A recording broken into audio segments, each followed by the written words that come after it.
Gerimis tipis jatuh membasahi aspal ketika bus antar kota menepi di Terminal Indramayu. Sukma turun perlahan, menyandang ransel hitam yang tampak usang, namun matanya yang tajam memantulkan sesuatu yang jauh berbeda, ketenangan yang dingin sekaligus luka lama yang belum sepenuhnya sembuh. Udara yang ia hirup bukan sekadar aroma tanah basah, melainkan kenangan masa kecil yang dulu tentram, kini terasa asing. Ia berdiri sejenak, memandangi hiruk-pikuk terminal yang tampak muram, seolah kehilangan napas kehidupan. Langkah pertama yang ia ambil membuatnya langsung merasakan perubahan besar. Pedagang gorengan yang dulu ceria kini hanya duduk menunduk, seolah takut menatap siapapun. Sopir-sopir angkot berkumpul sembari berbisik lirih, seperti ada sesuatu yang menekan dada mereka. Sukma menangkap tatapan was-was dari beberapa orang, tatapan yang mengisyaratkan ketakutan yang bukan sekadar rum-rum kota kecil. Sukma melangkah lebih jauh, melintasi deretan kios yang catnya mengelupas. Ia berhenti ketika melihat seorang ibu parubaya menutup lapaknya lebih cepat dari biasa.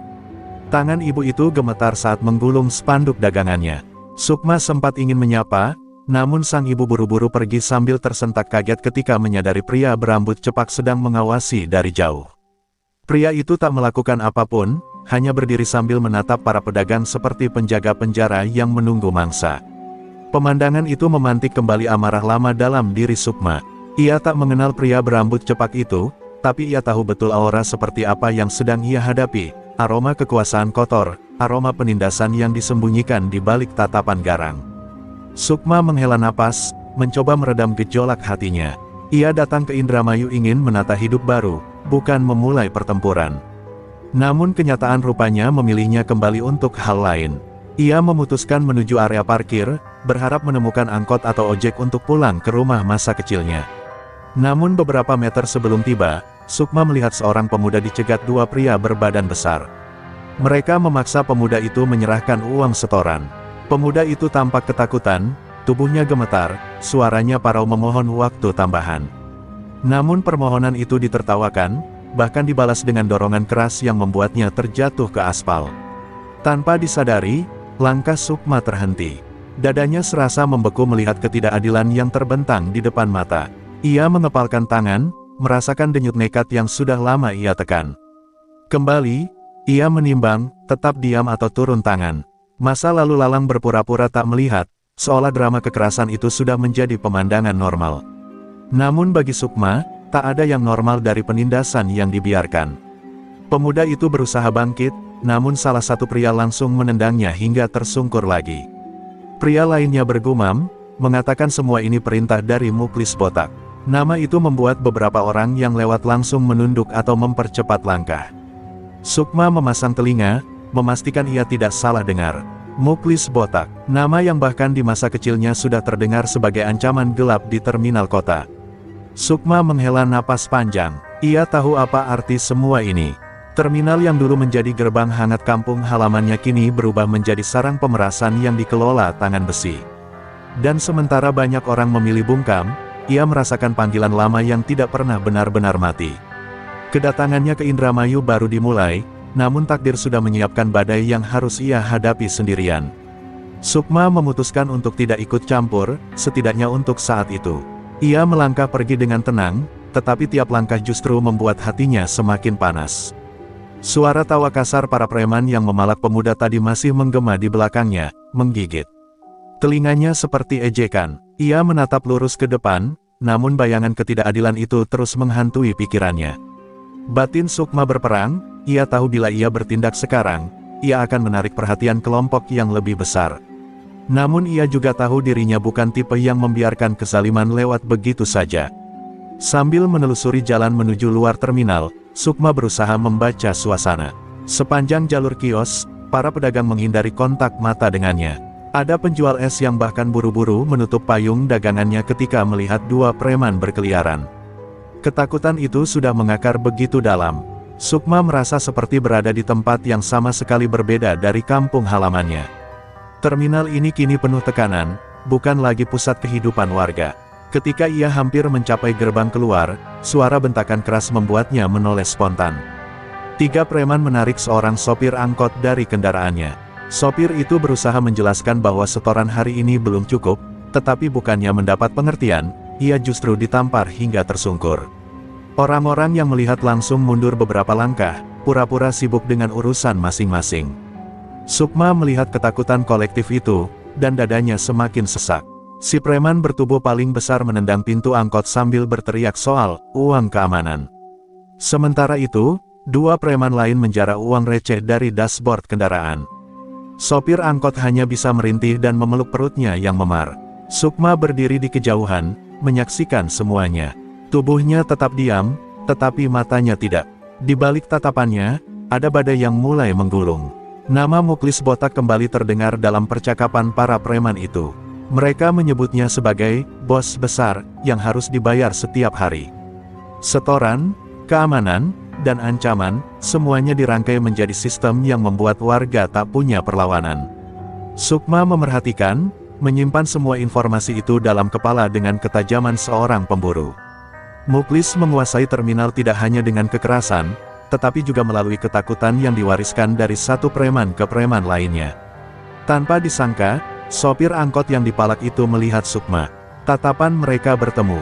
Dalam sekejap, Sukma melihat sesuatu yang menusuk permohonan bisu, seolah sosok perempuan asing ini adalah harapan terakhir yang ia temui hari ini. Tatapan itu mengingatkan Sukma pada masa kecilnya, ketika ia sendiri pernah berada dalam posisi tak berdaya, memohon seseorang datang menolong. Memori itu menghantamnya tanpa ampun. Sukma mengalihkan pandangannya, tapi bayangan itu tidak pergi. Ia melanjutkan langkah, namun kini setiap tarikan napas terasa berat. Angin sore yang sejuk tidak mampu meredakan panas amarah dalam dadanya. Ia tahu, jika terminal ini dibiarkan seperti ini, rakyat kecil akan terus tercekik.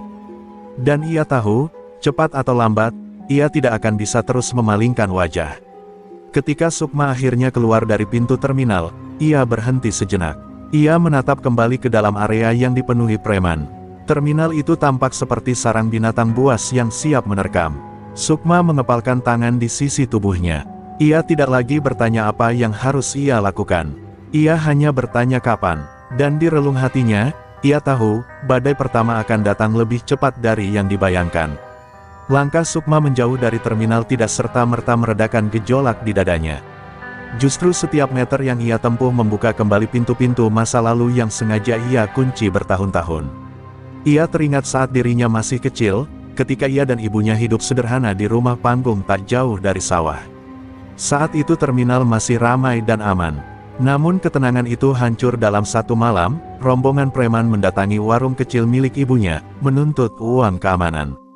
Ibunya menolak, dan malam itu berubah menjadi tragedi yang meninggalkan luka permanen dalam hati Sukma. Ia ingat betapa tubuhnya yang kecil menggigil ketakutan, bersembunyi di balik meja, menyaksikan bagaimana ibunya dipukul tanpa belas kasihan. Setelah itu, semuanya bergerak seperti bayangan buram, ia berlari keluar, menembus gelap, hingga ia ambruk di sebuah jalan setapak. Di saat nyawanya seperti hilang arah, seseorang menemukannya, seorang lelaki tua berwajah keras namun matanya teduh. Dialah yang kemudian menjadi gurunya. Lelaki itu bernama Ki Surya. Bukan guru biasa, melainkan pendekar tua yang telah lama menjauhi dunia. Ia membawa Sukma ke padepokannya yang tersembunyi di balik pepohonan besar. Di tempat itu, Sukma tumbuh, belajar, dan ditempa bukan hanya untuk jadi kuat, tetapi juga memahami disiplin yang mengawal kekuatan itu. Ia belajar membaca gerak angin, memahami irama tubuh, dan mengendalikan amarah agar tidak menguasai pikirannya. Namun Ki Surya bukan hanya mengajarkan bela diri.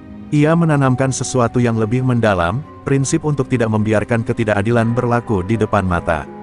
Kelak, kata Ki Surya suatu malam, kau akan dihadapkan pada pilihan untuk melawan atau membiarkan. Ingatlah, diam bisa menjadi pengkhianatan. Kata-kata itu selalu mengikuti Sukma seperti bayangan yang tak pernah hilang. Ketika Ki Surya meninggal beberapa tahun lalu, Sukma kembali merantau. Ia bekerja serabutan, mencoba hidup normal, mencoba memadamkan api pertempuran dalam dirinya.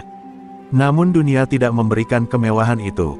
Ia selalu menemukan ketidakadilan dimanapun ia pergi, dan semakin lama ia bertahan, semakin kuat suara dalam dirinya yang meminta ia kembali pada jati diri yang sudah dibentuk Ki Surya. Kini, setelah bertahun-tahun, Sukma kembali ke tanah kelahirannya. Dan langsung di hadapannya, ia melihat penderitaan yang sama seperti masa kecilnya, para preman yang menindas demi uang keamanan. Semuanya terasa seperti lingkaran yang berulang dan belum selesai. Ia bertanya dalam hati, apakah ini takdir yang memang harus ia hadapi? Sukma berhenti di sebuah warung kopi kecil di pinggir jalan. Ia memesan segelas kopi panas, mencoba menenangkan pikirannya. Namun suara tawa kasar preman di terminal masih terngiang jelas. Ia memejamkan mata, dan wajah ibunya yang ketakutan kembali muncul. Luka lama itu membuka dirinya secara paksa. Kali ini, ia tidak lagi sekadar saksi. Ketika kopi itu sudah setengah dingin, Sukma membuka matanya. Tatapannya sudah berubah. Tidak lagi ragu, tidak lagi terombang-ambing. Ia tahu dengan pasti apa yang harus ia lakukan. Terminal Indramayu tidak boleh dibiarkan tenggelam dalam teror.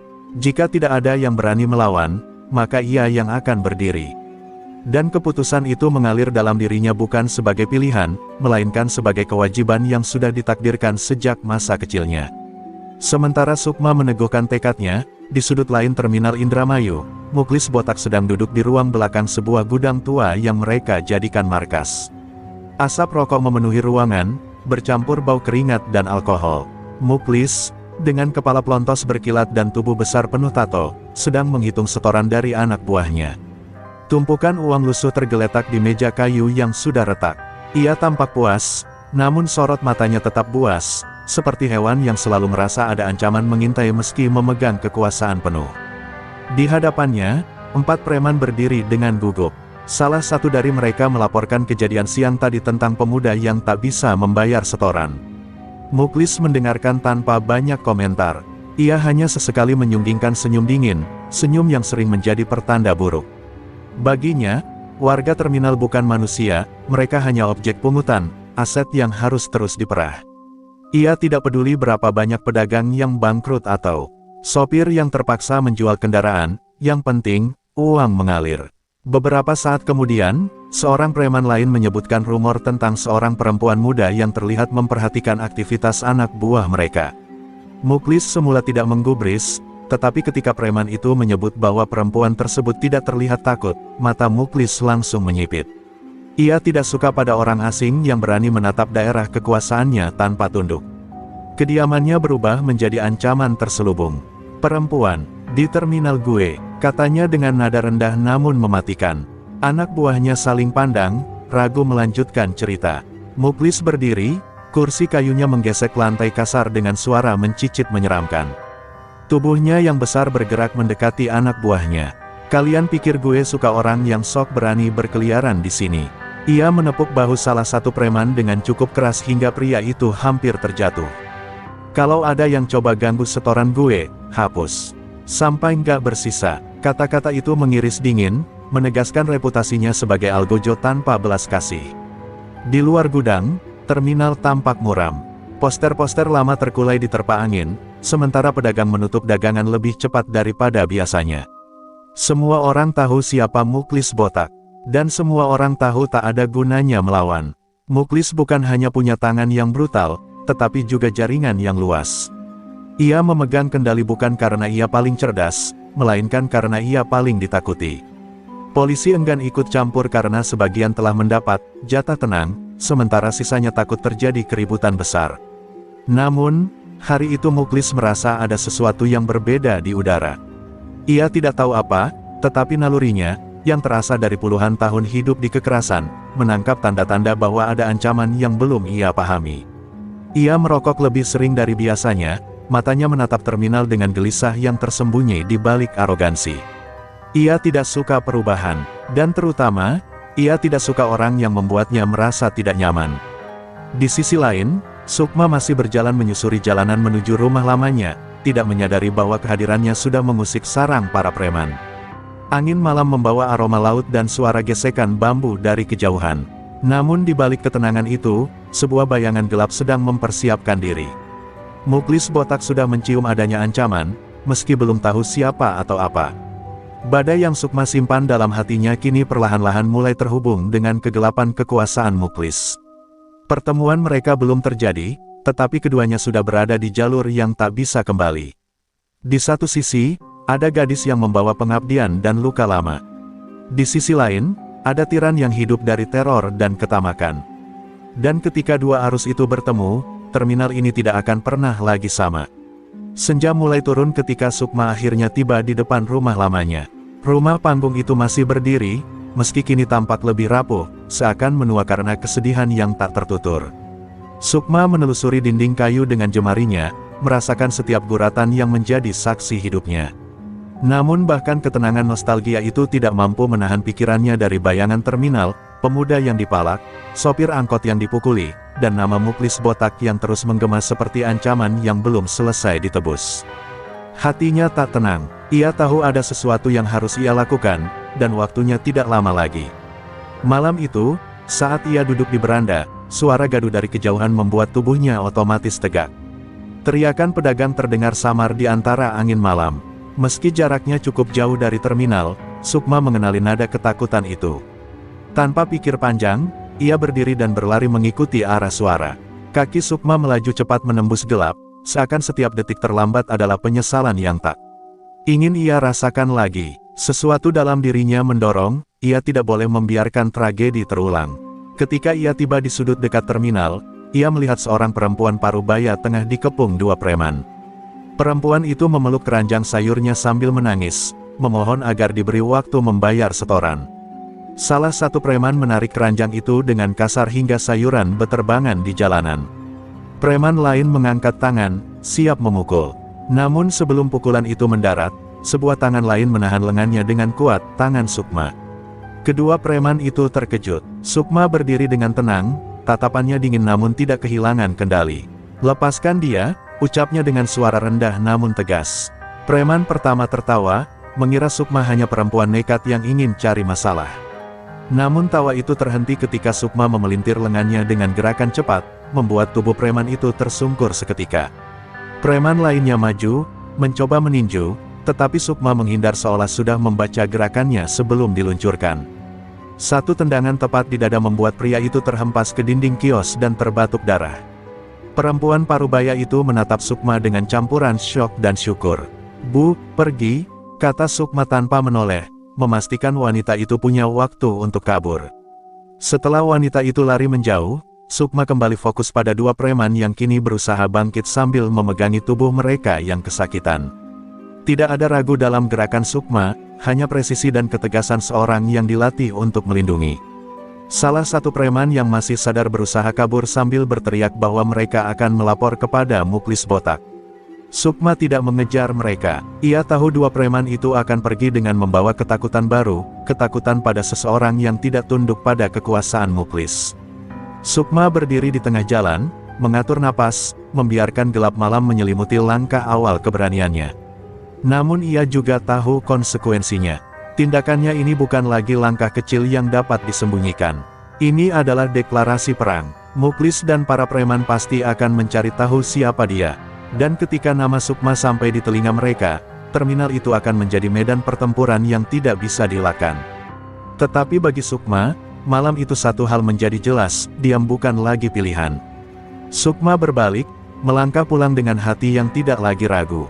Ia telah memulai sesuatu yang tidak bisa dihentikan. Dan dari kejauhan, lampu-lampu redup terminal seakan berkedip, seperti menandai dimulainya sebuah babak baru, perlawanan seorang gadis yang membawa badai di dalam dirinya. Di dalam gudang markasnya, Muklis botak sedang menikmati kemenangan kecilnya hari itu ketika dua preman yang sempat dihajar Sukma masuk tergopoh-gopoh, wajah lebam, napas tersengal, dan pakaian robek. Muklis yang awalnya tertawa bersama anak buah lainnya langsung menghentikan gerakannya. Sorot matanya berubah tajam, seperti predator yang baru mencium darah. Ia berdiri perlahan, mendekat dengan langkah berat yang membuat lantai kayu berderit. "Siapa yang bikin kalian kayak bangkai begini?" Suaranya rendah, namun ancaman di baliknya terasa merayap ke seluruh ruangan. Salah satu preman, yang tangannya masih gemetaran, mencoba menjelaskan. Katanya, ada seorang perempuan muda yang tiba-tiba menyerang mereka. Muklis mengernyit marah. "Perempuan," ulangnya, seolah kata itu sendiri menghina harga dirinya.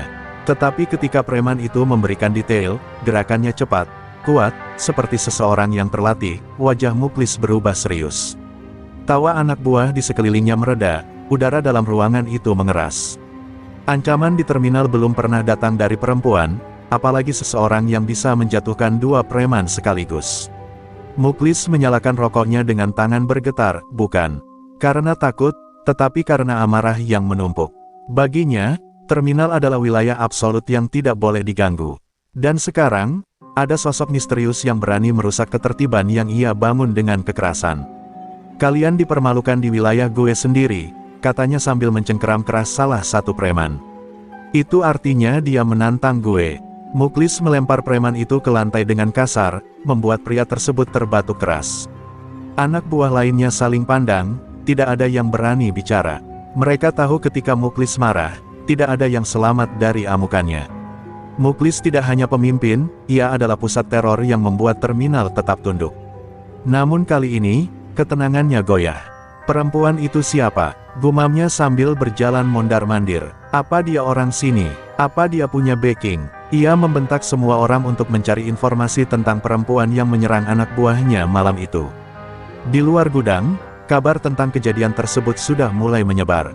Pedagang yang melihat Sukma melawan preman menceritakan kejadian itu dalam bisikan-bisikan pelan. Nama perempuan misterius itu belum diketahui, tetapi keberaniannya menjadi bahan pembicaraan yang penuh harapan dan ketakutan. Ada yang bersyukur, ada yang khawatir. Semua bertanya-tanya, apakah ini awal dari perubahan, atau justru bencana yang lebih besar. Sukma sendiri, yang belum menyadari bahwa tindakannya sudah mengguncang pusat kekuasaan Muklis, berjalan pulang dengan hati yang mantap. Namun ia juga merasakan hawa berbeda saat melintasi jalanan. Seperti ada mata-mata yang mengawasi dari kegelapan. Seperti ada sesuatu yang tak terlihat sedang bergerak, mengikuti jejaknya. Muklis, yang tidak terbiasa dengan ancaman yang tidak ia kenal, merasakan kegelisahan yang tidak pernah ia alami sebelumnya.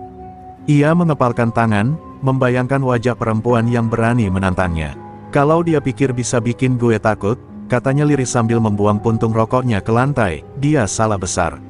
Namun, jauh di dasar hatinya yang paling gelap, Muklis tahu, kali ini musuhnya berbeda. Dan malam itu, untuk pertama kalinya dalam waktu lama, Muklis botak merasakan hal yang ia benci, ketidakpastian. Terminal Indramayu, yang selama ini tercekik oleh kekuasaannya, kini berdiri di ambang badai. Bukan hanya bagi rakyat, tetapi bagi Muklis sendiri. Dan badai itu bernama Sukma. Terminal Indramayu malam itu seperti menahan napas. Lampu-lampu sorot yang biasanya redup kini berkedip gelisah, seolah mengerti bahwa malam itu bukan malam biasa. Di kejauhan, suara mesin bas yang sedang dipanaskan terdengar seperti gemuruh ancaman. Para pedagang asongan saling berbisik, menunduk, mencoba tidak menarik perhatian. Mereka tahu siapa yang sedang menuju terminal. Mereka tahu nama yang selama ini hanya beredar sebagai legenda bayangan, Sukma, sosok yang lebih dari sekadar ancaman, lebih dari sekadar lawan. Sukma adalah masa lalu yang tak pernah selesai. Muklis berdiri di ruang kendalinya, menatap layar CCTV dengan rahang mengeras. Biasanya ia menikmati ketakutan orang-orang, tetapi malam ini ada sesuatu yang lain. Ada kegelisahan yang merayap dalam dadanya, sebuah firasat bahwa kesalahannya yang dulu, yang ia pikir telah ia kubur dalam-dalam, kini mulai menggeliat kembali. Ia mengingat betul peringatan yang pernah ia dengar, jika Sukma kembali, maka bukan hanya kekuasaan yang akan runtuh, melainkan seluruh fondasi hidupnya.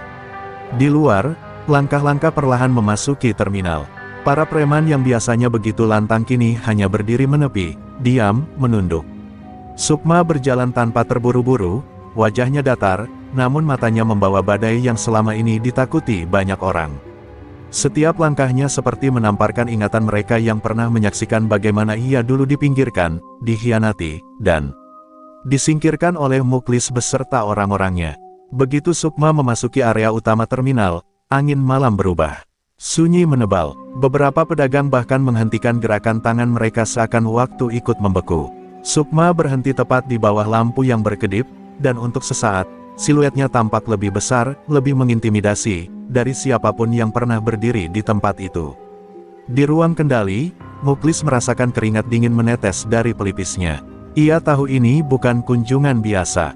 Jika Sukma datang dengan damai, ia tidak akan memilih tempat ini sebagai panggung. Terminal adalah wilayah kekuasaan Muklis, simbol kejayaannya selama bertahun-tahun. Dan kenyataan bahwa Sukma berdiri di sana, sendirian, tanpa rasa takut, adalah pesan yang hanya bisa ditafsirkan satu cara, badai sudah tiba. Muklis akhirnya melangkah keluar dari ruang kendali. Suaranya menggema, mencoba terdengar tegas meski getaran samar tak bisa ia sembunyikan. "Kau tak seharusnya kembali ke sini, Sukma," katanya. Namun kata-kata itu terdengar lemah, seperti bayangan dari kekuasaan yang mulai runtuh.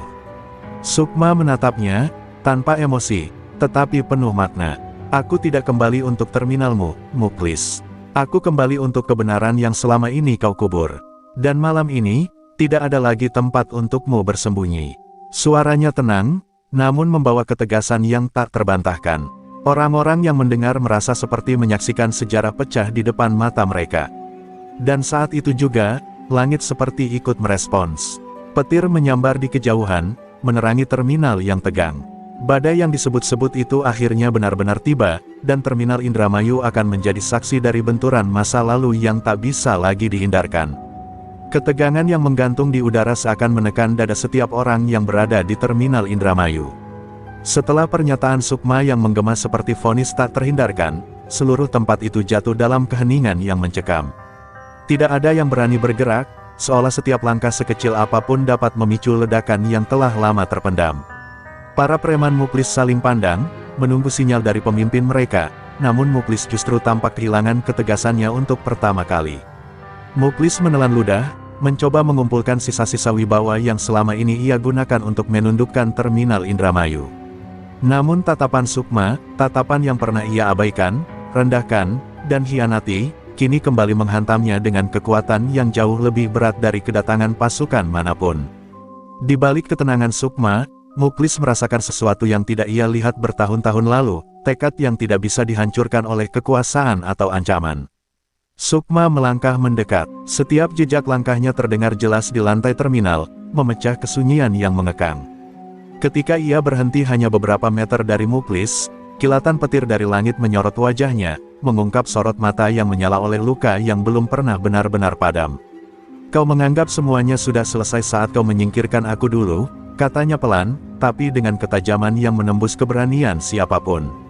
"Sayangnya, luka tidak hilang hanya karena kau berpura-pura tidak pernah melukai." Perkataan itu menamparkan semua yang hadir. Beberapa orang yang mengetahui bagian dari masa lalu mereka memalingkan wajah, takut menjadi saksi atas kebenaran yang selama ini ditutup rapat oleh ketakutan. Muklis menarik napas panjang, namun getaran suaranya tidak bisa ia sembunyikan. "Apa yang kau inginkan?" tanyanya, bukan lagi sebagai penguasa terminal, tetapi sebagai seseorang yang tahu waktunya menghadapi konsekuensi telah tiba. Sukma mengalihkan pandangannya sekilas ke sekitar, seolah menunjukkan bahwa ia sangat memahami betapa terminal ini berdiri di atas fondasi ketidakadilan yang dibangun oleh Muklis. "Aku tidak datang untuk mengambil apapun darimu," jawabnya tegas. "Aku datang untuk mengungkap apa yang selama ini kau tutupi. Terminal ini bukan hanya tempat, Muklis. Ini adalah bukti dari semua yang pernah kau lakukan." Hembusan angin malam membawa suara-suara pintu logam yang berderit, menambah suasana mencekam yang menyelimuti terminal. Preman-preman Muklis mulai gelisah, namun tidak satu pun berani bergerak. Mereka bisa merasakan bahwa konflik ini bukan lagi tentang siapa yang lebih kuat secara fisik, melainkan tentang pertarungan yang telah ditunda terlalu lama.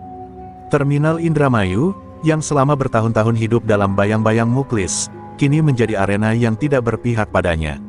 Muklis akhirnya melangkah maju, mencoba menunjukkan bahwa ia belum sepenuhnya jatuh. "Kau pikir orang-orang ini peduli pada masa lalumu?" katanya sinis, meski nada takut tetap terdengar samar. "Mereka hanya ingin hidup. Mereka memilih aku karena aku memberi mereka itu." Tapi kata-kata itu nyaris tidak memiliki bobot dibandingkan keyakinan Sukma. Sukma menatap Muklis dengan ketenangan yang justru lebih menakutkan daripada kemarahan. "Mereka memilihmu karena ketakutan," jawabnya, perlahan namun tegas. Dan ketakutan itu berakhir malam ini. Ketika ia mengucapkan kalimat itu, hujan pertama jatuh, menandai dimulainya badai yang tidak hanya mengguyur terminal, tetapi juga membuka babak baru yang tak dapat dihindarkan oleh siapapun. Hujan semakin deras, memantul di atas atap seng terminal dan menghadirkan suara yang mengiringi ketegangan yang belum mereda. Para penumpang yang tersisa menyingkir ke sudut-sudut bangunan, menyadari bahwa mereka sedang menyaksikan konfrontasi yang selama ini tidak pernah mereka bayangkan dapat terjadi. Di tengah guyuran air itu, Sukma berdiri teguh, seolah badai baru justru memberinya kekuatan tambahan untuk mengakhiri ketakutan yang telah melilit tempat ini bertahun-tahun. "Muklis," yang biasanya mampu memutar keadaan sesuka hati, kini tampak kehilangan pijakan. Hujan membasahi kepalanya yang botak, membuat sorot matanya tampak semakin kabur. Namun ia tidak mundur, setidaknya belum. Kau bicara seolah kau pahlawan, gumamnya, suaranya tenggelam sebagian oleh suara hujan. Tapi kau lupa dunia ini tidak memberi tempat pada orang baik. Ucapannya tidak terdengar seperti ancaman, melainkan pembelaan terakhir seseorang yang merasa seluruh dunianya sedang runtuh. Sukma tidak terpengaruh. Ia melangkah lebih dekat, dan langkahnya menimbulkan riak kecil di genangan air hujan. Wajahnya setengah diterangi kilatan petir, memperlihatkan ketegasan yang tidak lagi menyisakan keraguan. Aku tidak datang sebagai pahlawan, katanya tanpa ragu. Aku datang sebagai seseorang yang sudah terlalu lama diam. Dan malam ini, diam itu berakhir. Suara Sukma menembus derasnya hujan, membuat beberapa preman menunduk, seolah ucapan itu merobek sesuatu di dalam diri mereka. Salah satu anak buah Muklis, Raga, mencoba maju meski ketakutan jelas menodai langkahnya. Ia menatap Muklis, lalu Sukma, ragu-ragu dalam dilema yang telah lama ia pendam. Bang, suaranya bergetar, apa kita harus terusin ini? Pertanyaan itu, sekecil apapun, memukul harga diri Muklis lebih keras daripada serangan fisik. Karena untuk pertama kalinya, loyalitas anak buahnya goyah di depan matanya. Muklis menoleh tajam ke Raga, namun tatapan marahnya tidak lagi mampu memaksa kepatuhan. Di saat yang sama, Sukma melihat perubahan kecil namun berarti itu, retakan pertama pada kekuasaan yang selama ini tampak tak tergoyahkan.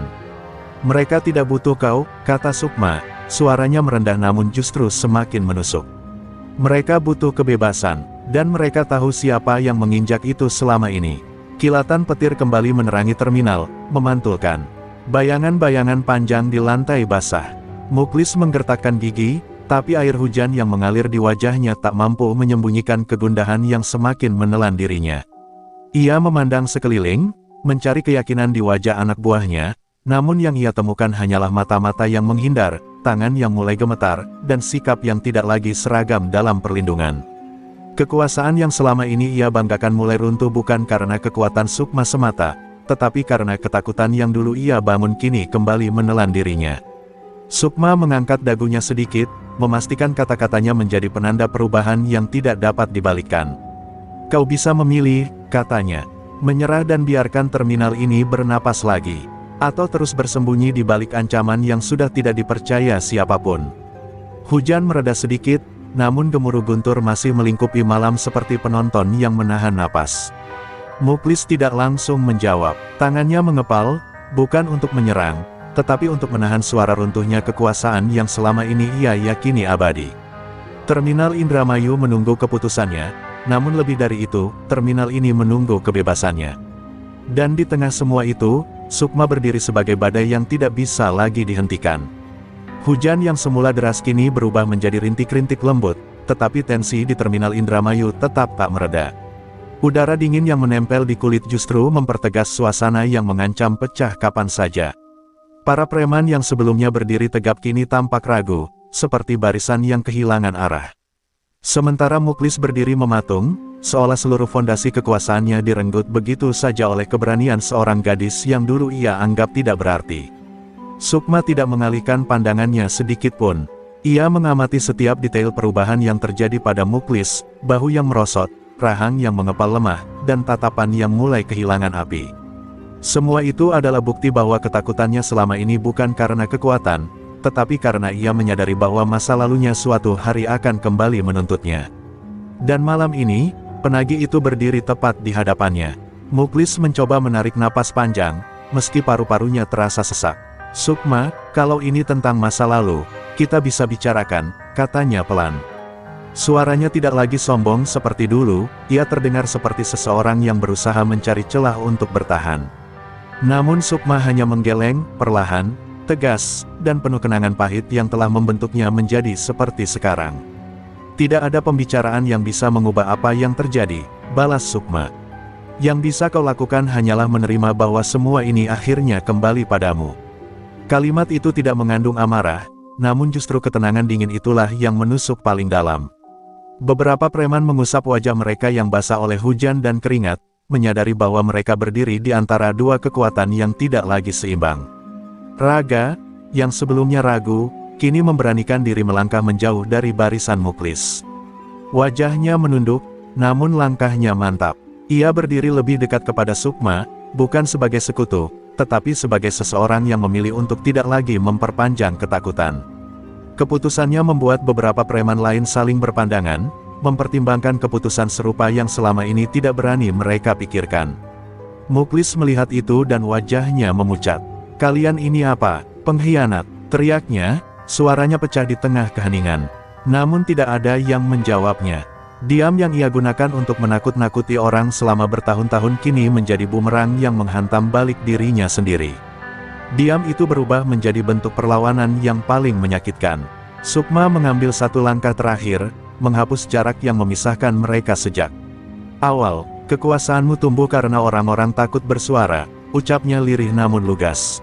Tapi malam ini, ketakutan itu mati.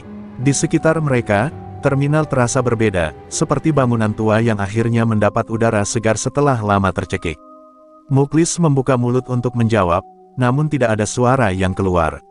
Untuk pertama kalinya, ia menyadari bahwa dirinya bukan lagi penguasa terminal. Ia hanyalah seseorang yang berdiri di depan konsekuensi yang tidak bisa ia hindari. Dan di tengah terminal yang basah oleh hujan dan sejarah kelamnya, Sukma berdiri sebagai titik balik yang telah lama dinantikan tempat itu. Kesunyian yang menyelimuti terminal terasa semakin berat, seperti selimut lembab yang menekan dada setiap orang yang berada di sana. Lampu-lampu terminal yang redup memantulkan cahaya pada genangan air di lantai, menciptakan bayangan-bayangan yang bergerak gelisah mengikuti setiap hembusan angin. Di tengah ruang luas itu, Sukma dan Muklis berdiri berhadapan, hanya beberapa langkah terpisah, namun dipisahkan oleh sejarah panjang yang tidak terlihat oleh mata orang lain. Muklis menggoyangkan jarinya, mencoba menahan gemetar yang mulai menguasai tubuhnya. "Kau tidak mengerti apa yang aku lakukan semua ini," katanya dengan suara parau. "Terminal ini butuh aturan, tanpa aku, tempat ini jadi kacau. Orang-orang ini tidak tahu apa-apa selain takut." Ucapannya terdengar seperti pembenaran yang sudah ia ulang ribuan kali dalam kepalanya, namun malam ini, kata-kata itu terdengar rapuh dan nyaris tak berarti. Sukma mengangkat wajahnya sedikit, memandang Muklis dengan tatapan yang telah melewati masa gelap yang jauh lebih dalam daripada kekerasan terminal Indramayu. "Aturan," ia mengulang lirih, "apa memeras, menindas, dan menghancurkan hidup orang-orang ini kau sebut aturan?" Ada dentingan luka dalam suaranya, namun juga api yang tidak bisa dipadamkan oleh waktu atau ketakutan. Kata-katanya membuat beberapa preman mundur setengah langkah, seolah mereka baru menyadari betapa jauhnya mereka terseret dalam kekuasaan Muklis. Raga menelan ludah, melihat Muklis dengan tatapan yang tidak lagi memuja. "Bang, orang di sini nggak hidup karena aturan abang," katanya pelan. "Mereka bertahan, itu beda." Para preman lain mulai gelisah, tidak berani memihak secara terbuka, namun jelas tidak lagi sepenuhnya berdiri di belakang pemimpin mereka.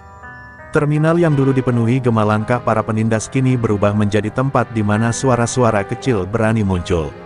Muklis mengayunkan pandangannya ke seluruh anak buahnya, berharap menemukan sisa loyalitas yang bisa ia genggam. Namun wajah-wajah yang menatapnya kini bukan lagi wajah orang-orang yang tunduk, melainkan wajah orang-orang yang lelah. Untuk pertama kalinya, Muklis merasakan betapa sunyinya kekuasaan ketika ia tidak lagi memiliki siapapun yang percaya padanya. Rasa itu menyengat lebih daripada ancaman Sukma. Sukma melangkah lagi, hanya satu langkah, namun langkah itu terasa seperti pengunci sebuah bab yang tidak lagi bisa ditarik mundur. "Kau membuat semua orang di sini hidup dalam ketakutan," katanya. "Dan ketakutan itu hanya berhenti kalau seseorang berani menantangmu." Ucapannya memecah kebisuan seperti palu menghantam batu. Tidak ada yang menjawab, namun semua mata kini tertuju padanya, satu-satunya orang yang berdiri tanpa ragu. Angin malam berhembus dari sisi bangunan yang terbuka, membuat suara tirai plastik di pinggir kios bergoyang lirih. Suasana itu seperti mengumumkan bahwa saat terakhir sedang mendekat. Muklis, yang merasakan hal itu lebih kuat daripada siapapun, akhirnya menurunkan bahunya. "Kalau begitu, apa kau mau akhiri semuanya sekarang?" katanya, suaranya rendah, lebih berat oleh penyerahan daripada tantangan. Sukma menatapnya tanpa berkedip. "Aku akan mengakhiri apa yang harus diakhiri," jawabnya. Tidak ada kemarahan, tidak ada dendam yang meledak-ledak, hanya ketegasan yang lahir dari luka lama yang akhirnya menuntut penyelesaian. Terminal Indramayu menunggu, menahan napas, menyadari bahwa malam ini akan menjadi penentu apakah tempat itu akhirnya bebas, atau kembali tenggelam dalam bayang-bayang lama. Keheningan kembali menyelimuti terminal, namun kali ini berbeda, lebih padat, lebih menegangkan, seperti udara yang menunggu ledakan yang tidak dapat dihindari.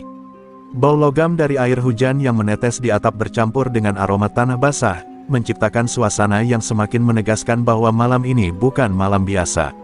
Semua mata tertuju pada dua sosok yang berdiri di tengah genangan, Sukma dan Muklis, dua masa lalu yang akhirnya bertabrakan di tempat yang selama ini dikuasai salah satunya. Muklis menarik napas berat, langkahnya goyah namun tetap berusaha menunjukkan ketegasan yang sudah hampir habis. "Kalau kau mau mengakhiri ini," katanya pelan, "kau harus paham bahwa aku tidak akan menyerah begitu saja." Ucapannya tidak lagi menyiratkan arogansi, tetapi keputusasaan seseorang yang menyadari bahwa seluruh hidupnya dibangun di atas kekuatan yang kini tak lagi dimilikinya. Genangan air bergetar ketika ia menghentakkan kakinya, mencoba menguatkan dirinya sendiri. Sukma memandangi gerakan itu tanpa bergeming. "Aku tidak butuh kau menyerah," ucapnya tenang. "Aku hanya butuh kau berhenti." Kedua kata terakhir itu meluncur seperti bilah tipis yang dingin, membelah sisa-sisa pengaruh Muklis di hadapan anak buahnya. Beberapa preman yang berdiri di belakang Muklis menunduk, tidak berani menatap langsung pada kenyataan bahwa pemimpin mereka kini tidak lebih dari bayangan masa lalu. Raga perlahan melangkah ke samping, memberi lebih banyak ruang bagi Sukma dan Muklis.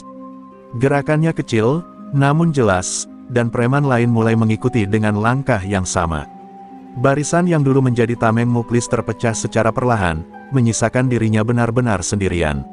Keputusan kolektif itu bukan pemberontakan terbuka, melainkan bentuk penarikan dukungan yang paling menyakitkan, diam yang menegaskan akhir dari sebuah rezim kecil.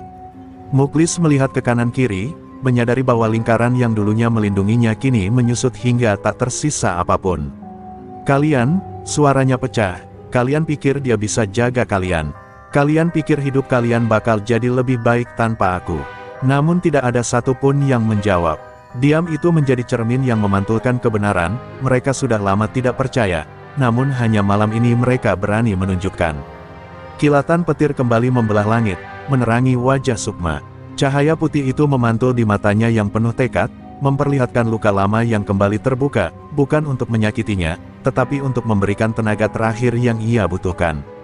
"Mereka tidak butuh aku," kata Sukma. "Mereka butuh bebas dari ketakutan yang kau bangun." Kata-katanya menembus bukan hanya telinga, tetapi hati para saksi yang selama ini bungkam. Muklis akhirnya berhenti mencoba menunjukkan kekuatan. Bahunya merosot, bukan karena lelah, tetapi karena menyadari bahwa ia telah kalah bahkan sebelum pertarungan apapun dimulai. Wajahnya yang selalu penuh angkuh kini tampak tua, letih, dan kosong, seperti tembok yang sudah lama retak tetapi baru hari ini runtuh sepenuhnya. "Jadi, ini akhirnya," katanya, lebih kepada dirinya sendiri daripada kepada Sukma. Sukma berdiri tegak, tubuhnya basah oleh sisa hujan, rambutnya menempel di wajah namun tidak mengurangi ketegasannya. "Akhir untukmu," ucapnya tenang. "Awal bagi terminal ini." Udara dingin mengalir di antara mereka, membawa kesadaran bahwa keputusan besar baru saja dibuat. Terminal Indramayu, yang bertahun-tahun digenggam dalam cengkeraman Muklis, kini berada di ambang pembebasan total, dan Sukma berdiri sebagai katalis yang tidak dapat dibendung.